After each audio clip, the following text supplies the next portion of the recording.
Hey everybody, with Sundae Sauce, I'm Travis George and you're watching Inside Scoop, the show where we take a deep dive into music and ice cream. And today we have Miami-based singer-songwriter and producer Still Haze. What's up? You can find his music out everywhere. His EP Self-Love, coming out through Sundae Sauce, is out now, and you can check out his Parlor performance, also out on our YouTube channel.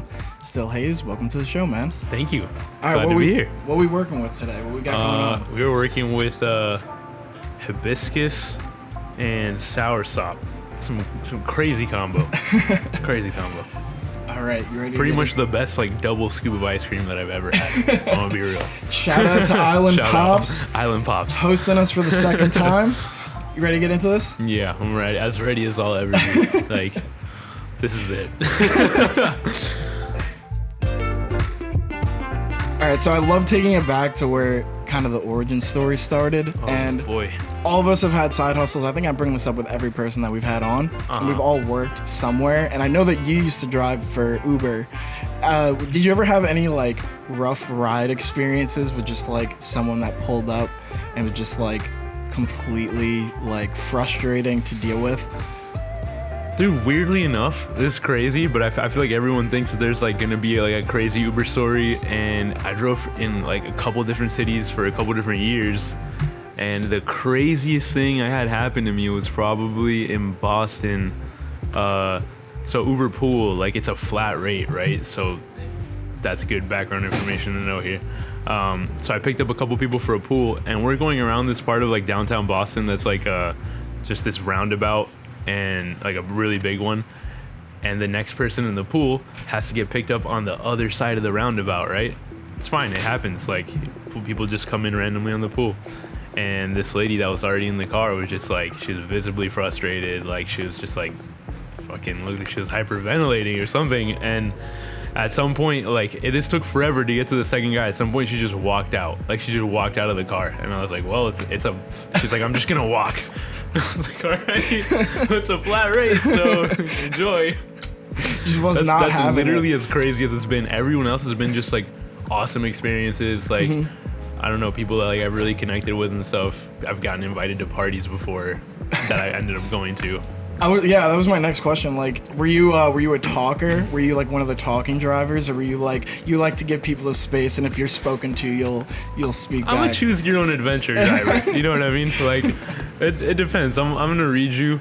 If you start talking, if you make a little conversation, we'll take it from there. And if you're not saying anything, and I'm just playing music, it's usually some lo-fi, some chill shit that just gets you through the traffic and stuff. But yeah. You ever try and plug your music? So back when I haven't tried to plug my own music right now, but back when I was in this indie band, I would run the record back multiple times a day, multiple. Sometimes I would just listen to our album 3-4 times in a day. It was ridiculous. I don't know why I did that. I made myself sick of it. It's horrible. And I don't know. We probably made 5 new fans that way or something. The hustle. What was your rating, dude? My rating is, I think, a 4.85 or something like that. Yo, dude, that's there was up there. One thing. I messed my 5-star. I had a 5-star for the longest time, and then I'm pretty sure somebody gave me a 2 or something. This one time in Boston, where so the highways, they'll fork into 3 or 4 different forks. And it's crazy. You have in the moment, you have no idea what's going on. You're like, oh God, no, I don't know which one to go to. And you take one wrong one, dude. One of those, which this happened, could put you on a 15-minute drive, with no way back, on an underwater tunnel to the airport. So this person was like, dude, where are you taking me? And I was like, I'm so sorry. It's not what I thought was gonna happen. So I think that's where I got bumped down to a permanent under 5 stars. Or else I'd be a straight flush.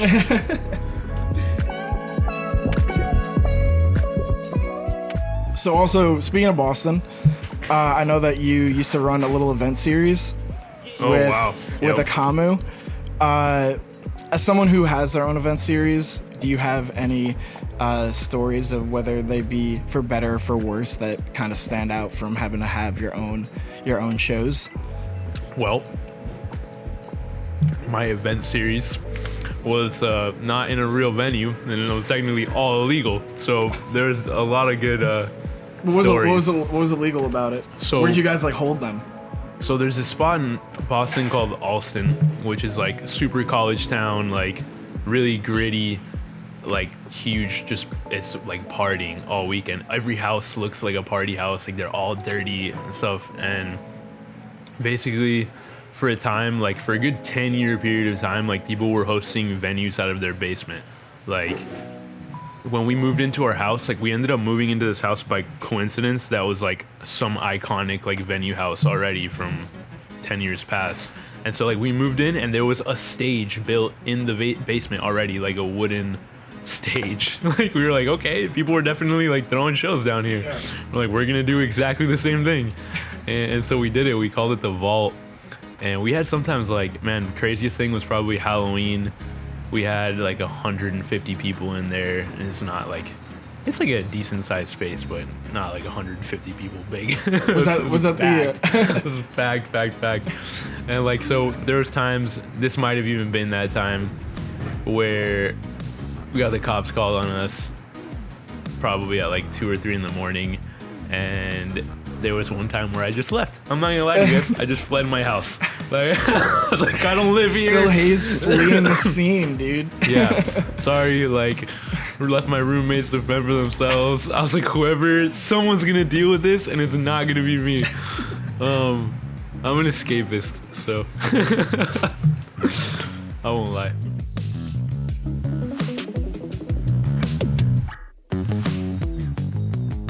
So I also know that you have a fascination with technology, and even as you were growing up in high school, built computers. How do you find this stuff out? Like, what? It's a deep cut. So, the process of building software or building a computer in general, has there been any crossover into the production world? Kind of. I mean, in the sense that like I do build my machine that like I work on, like my main PC is like custom built. That's what I feel like that's about the crossover. Like it really helps. It helps to know, I don't know, like I guess with that knowledge, like I know exactly what I need if I'm having problems, like limitations in terms of processing. Like I know exactly what kind of bump up I need to make. Right. Yeah, pretty much. I would say I'm not limited by hardware, that's for sure. Not limited. My projects are hefty. Like, they get ridiculous. And then with that, I know you're also super into gaming. Mm-hmm. Can you explain what the snake pit is? Dude, RIP. Where do you find out? What? Who are you even talking to? They're like, what Snake Pit is? The Snake Pit is a Discord server, which, rest in peace, Snake Pit. It doesn't exist anymore as of like yesterday. That's a Discord server that is like the most toxic place known to mankind. Like there's no... I'll give like an example. So it's basically just a Discord server that was started by like one of my friends in high school, who's been like one of my more longtime friends. And everyone just kind of like, all of my friends kind of like meld together and kind of connect through gaming, you know, like my music friends, my real life friends, online friends, everything. So a lot of people that I know are in that server, and it's a no holds barred, like no PC, like just ridiculousness, so toxic, like so explicit. I don't know. I've had people block me, like new friends that I made on like a game or something. I've invited them to that server, and then because of my friends and like the way that they acted on that server, I got blocked. By association? Yeah, by association got blocked. They were like, I can't deal with your friends, like, and then next thing I knew I was blocked. I was like, damn.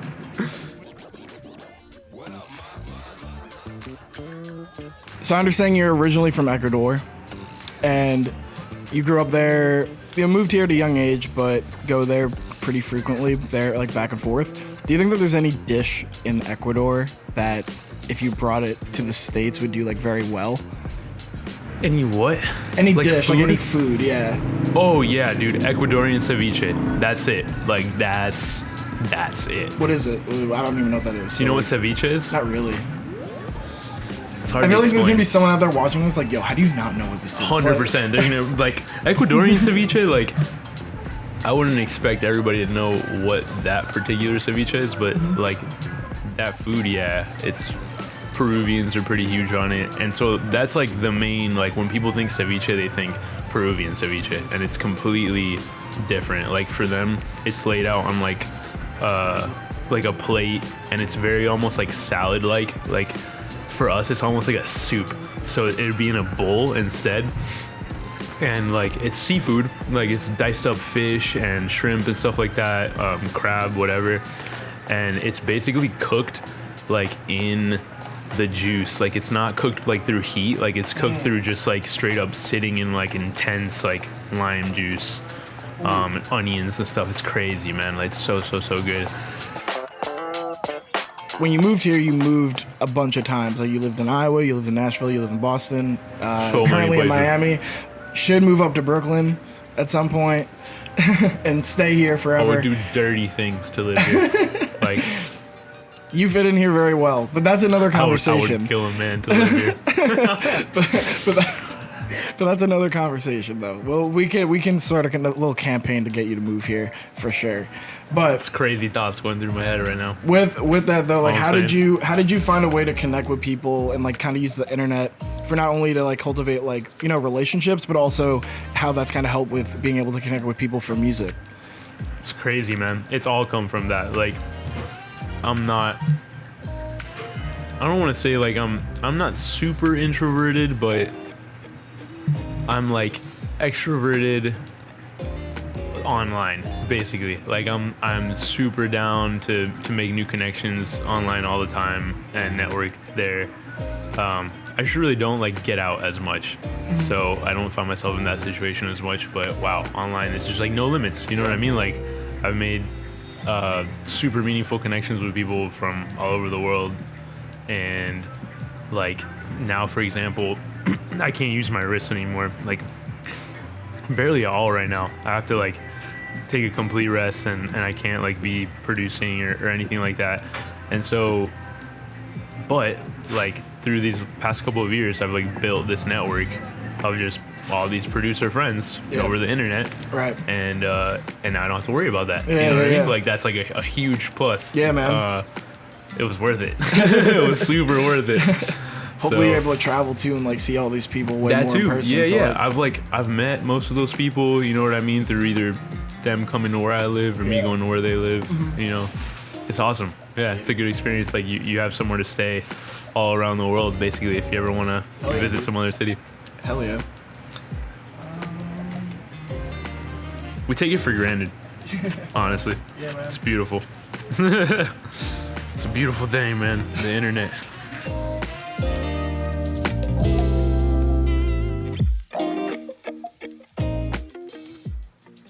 I also know that you didn't want to be doing music ever since you were a little kid. I know originally you wanted to be a dentist. Dude, are you kidding me? Like, what are you... That's like, I don't even know who told you that, to be honest. Like, I can't even think of, like... Did you talk to my mom? Why'd that dream die? This is actually ridiculous. There's, like, a really simple and stupid reason for this. I think maybe when I was, like, 13 or 14, I saw some statistic online or something that, like, dentists at the time had the highest suicide rate for, like, any career path. I was like, yeah, maybe that's not for me. Maybe I need to rethink. Maybe it's not that cool. It's probably not that cool. And I just kind of dropped it from there on. I also wanted to be an astronaut, like, when I was a really little kid. But I don't think I can be an astronaut.